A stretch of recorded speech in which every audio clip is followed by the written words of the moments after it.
make the strings.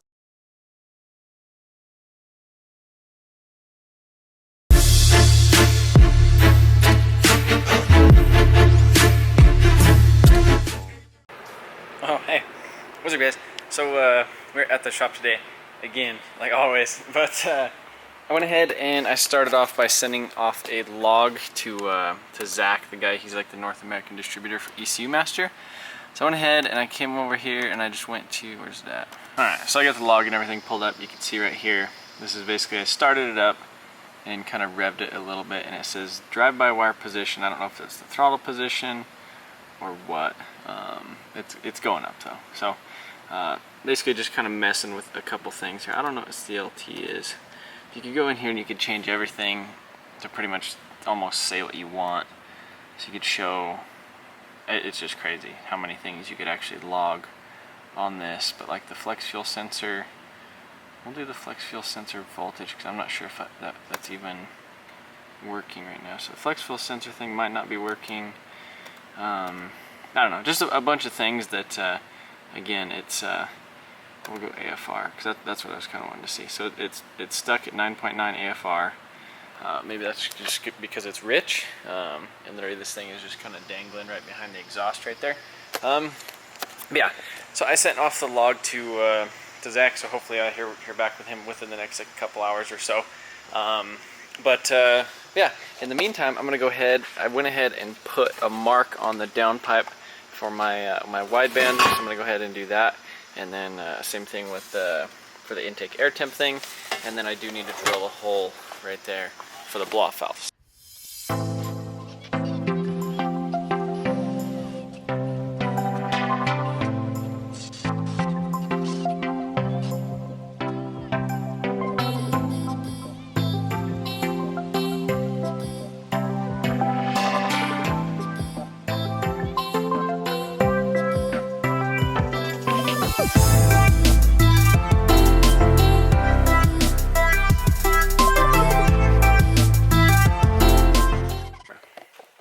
Okay, so we're back at the shop, and I got the downpipe back on this thing, and then I went ahead and I drilled a big old hole right there, and then used this the handy dandy 3M little thing with the grinder belt to kind of clean that out.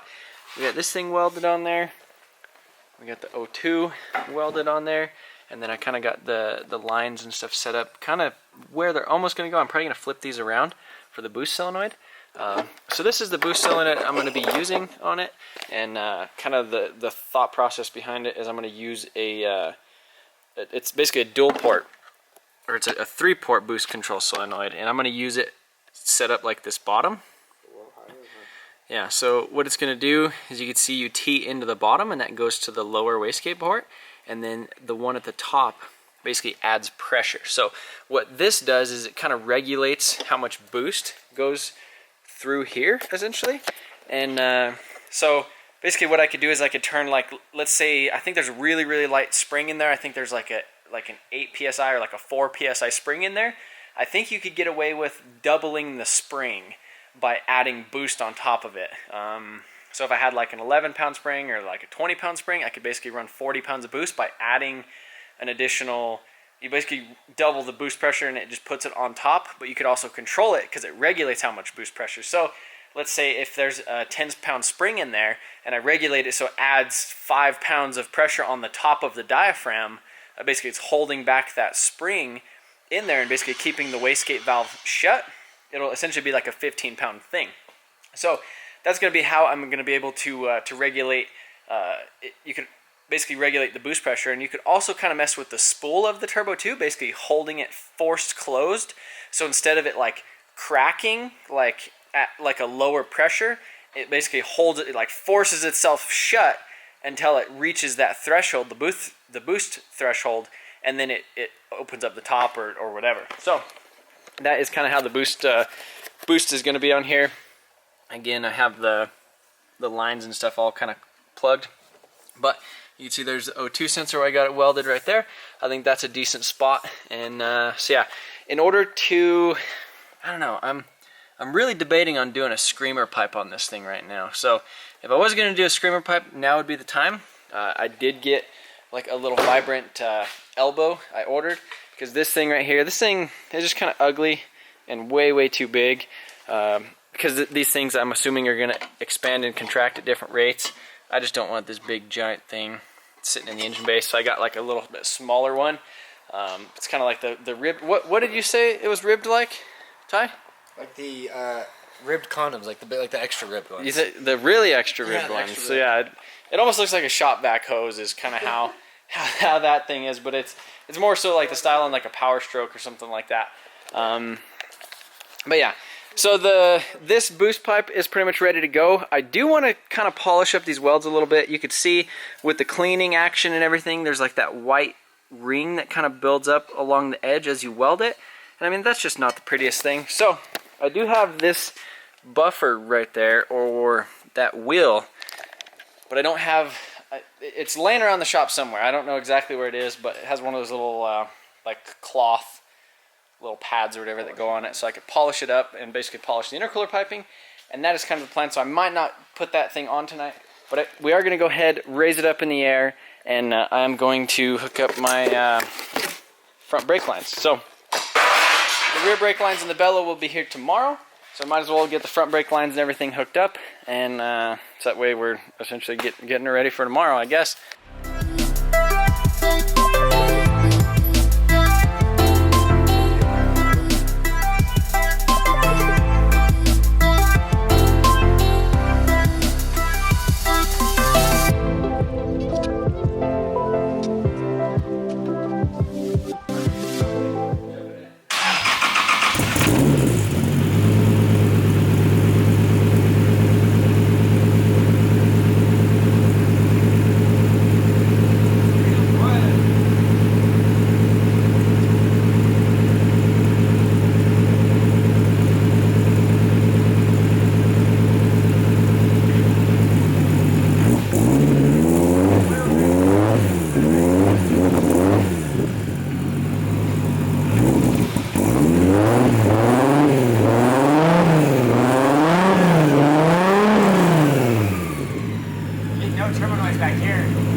Go all the way. All the way. All the way. Further.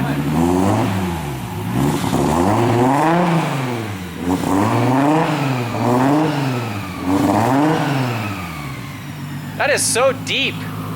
It's so deep. Wow. You can hear like some turbo noise in the front.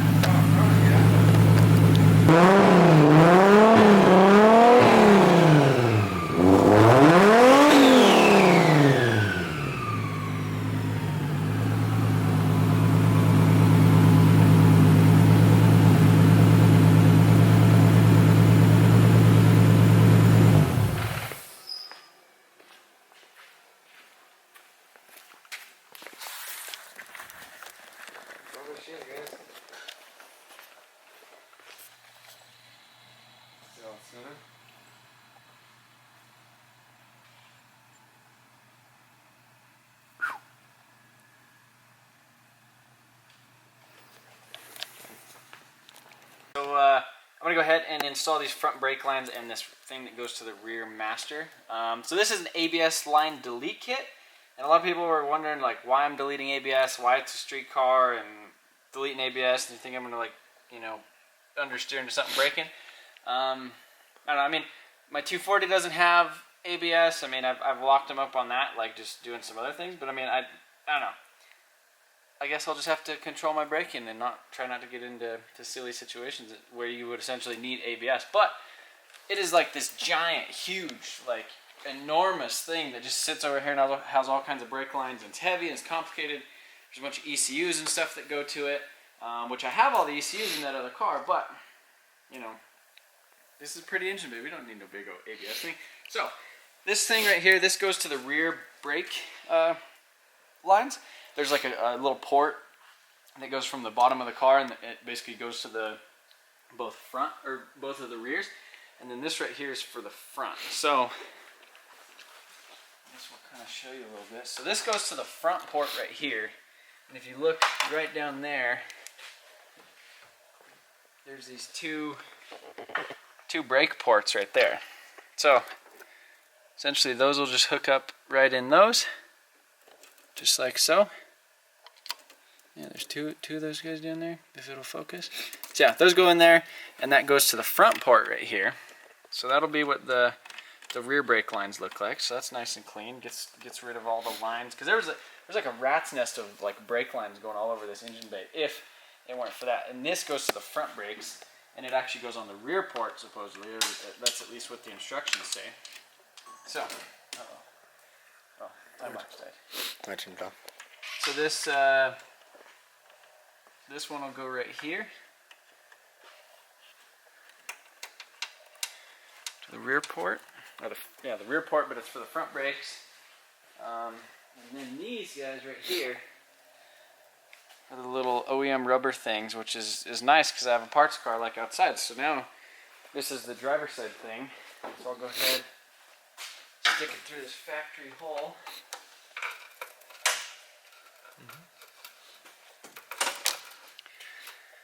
And go ahead and put this little rubber grommet on it. Nice in the hole there.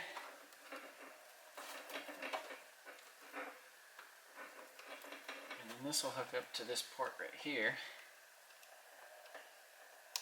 And I'll have to do some nice routing of this stuff, and try to figure out the best spot so that it doesn't rub on anything and looks the prettiest. So same thing with this side.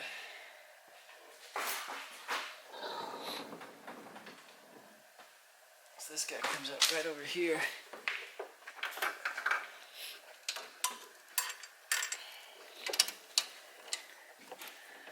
And I'll stick the budget tight. Gosh. Hey. Now that's a tight fit. Tie spit on this.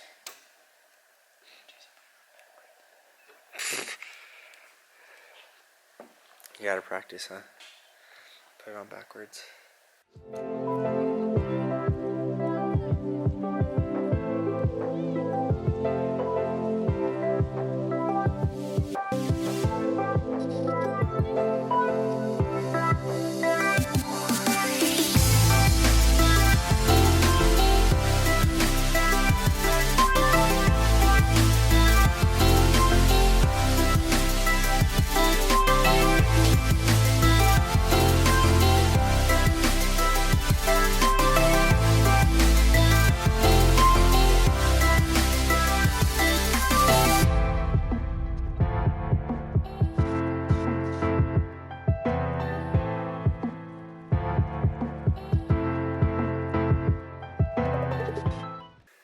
Alright guys, so the axles are in, all tightened, torqued down, all that stuff.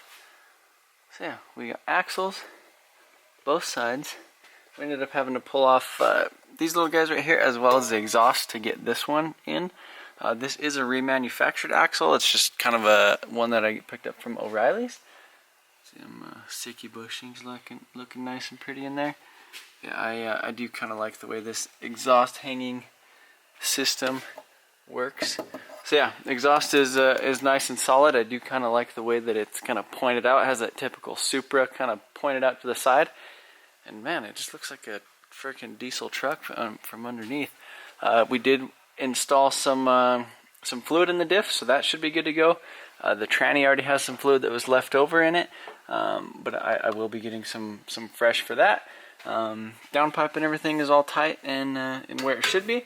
So I ended up doing a poll on Instagram and asked you guys basically if I should recirculate the wastegate or if I should just do like an open dump. I was leaning more towards recirculating it, but I guess at this time it would be easy for me to just dump it, and then I guess in the future, if it does annoy me, I could just go ahead and recirculate it back into the exhaust system. And by that, I basically mean the wastegate. So instead of dumping the exhaust gases basically like right through here, and shooting flames and all that stuff right here, it'll basically just tie into the not the factory downpipe, but it'll tie into my downpipe, and you know, kind of at like a 45, and so that way when it's in boost and the wastegate's open, it's not just like screaming its head off and just being like super loud and aggressive. You know, so there's kind of two sides to that thing. It's like you want to kind of be stealthy, but I mean how stealthy can you be?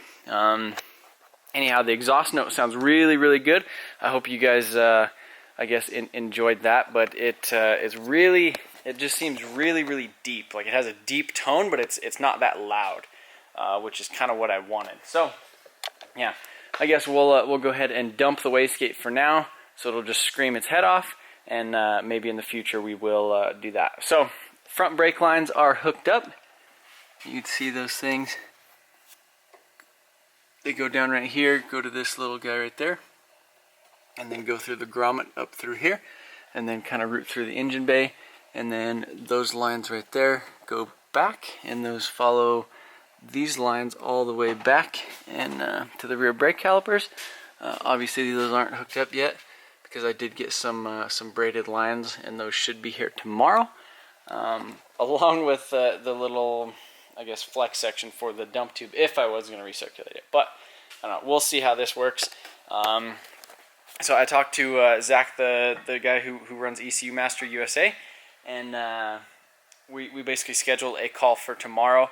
We went over a couple of the sensors today, and kind of the table that was in there, I didn't have like the calibrations set up for the drive-by-wire, so it's still not working, but we're gonna talk on the phone for a while tomorrow and hopefully get that all figured out. But I appreciate you guys watching, and if you guys are stoked about this thing, you better stick around, because we're getting ready to do some pretty belligerent rips, and hopefully get her tuned shortly. But yeah, things are definitely coming together.